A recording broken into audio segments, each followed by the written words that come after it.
Taste information is transmitted to several parts of the brain. The gustatory system is the taste system. It extends from the taste receptor cells through the brainstem nuclei and thalamus to the cerebral cortex. Afferent fibers run along three cranial nerves, which are the facial nerve, the glossopharyngeal nerve, and the vagus nerve. Gustatory fibers of each nerve run to the brainstem, where they synapse with second-order gustatory neurons that project to the ventral posterior medial nucleus of the thalamus. Thalamic neurons extend their third-order gustatory neurons to cortical taste areas located in the insula just anterior to the central sulcus. Some neuroscientists argue that the brain extrapolates taste information from pattern coding, which is the coding of information in sensory systems based on the temporal pattern of action potentials. Other scientists believe taste sensation involves the simple system of labeled lines, which is the concept that each nerve input to the brain reports only a particular type of information, in which there are 5 distinct axon lines corresponding to 5 classes of taste receptor cells. It has been reported that selectively inactivating taste cells that express receptors for just one of the 5 tastes eradicates sensitivity to only that taste, leaving the others unaffected. Chemicals in the air elicit odor sensations. Anosmia is the inability to smell. Men exhibit worse olfaction than women. The sense of smell starts with receptor neurons in the nose. The olfactory epithelium is the sheet of cells, including olfactory receptors, that line the dorsal portion of the nasal cavities and adjacent regions, including the septum that separate the left and right nasal cavities. The olfactory receptor neurons are neurons that sense airborne odorants via specialized receptor proteins. Dogs have about 100 to 200 million olfactory receptor neurons, which explains their great sense of smell.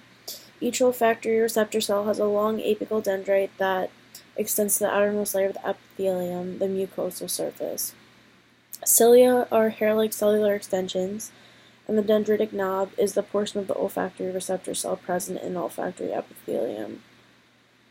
Odorants excite specialized receptor molecules on olfactory receptor neurons. Odorants enter the nasal cavity during inhalation and sniffing, and they also rise from the mouth when chewing. The direction of airflow in the nose is determined by complex curved surfaces called turbinates. Airborne molecules initially encounter a mucosal layer where there are binding proteins that transport odorants to receptor surfaces. Then odorant stimulants interact with the receptor protein molecules on the surface of olfactory cilia and the dendritic knob. The interactions of odorants with receptors trigger the synthesis of second messages such as AMP. Cyclic AMP opens cation channels, resulting in depolarization of olfactory receptor neurons, leading to an action potential. Olfactory axons connect with the olfactory bulb, which sends its output to several brain regions. So the olfactory bulb is the anterior projection of the brain that terminates in the upper nasal passage, and through small openings in the skull, it receives axons from olfactory receptor neurons. Glomeruli are spherical neural circuits of dendrites from a group of olfactory cells, and mitral cells are the type of cell in the olfactory bulb that conducts information from the glomeruli to the rest of the brain. Many vertebrates possess a vomeronasal system, so a pheromone is a chemical signal that is released outside the body of an animal and affects other members of the same species. The vomeronasal system is a specialized chemical detection system that detects pheromones and transmits information to the brain. Most terrestrial mammals, amphibians, and reptiles have this. The vomeronasal organ is a collection of specialized receptor cells near to but separate from the olfactory epithelium that detect pheromones and send electrical signals to the accessory olfactory bulb in the brain.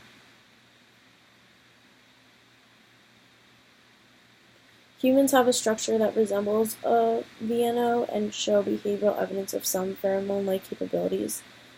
Discovery of a new class of olfactory receptors within the main olfactory epithelium adds new dimension to the question of pheromone sensitivity.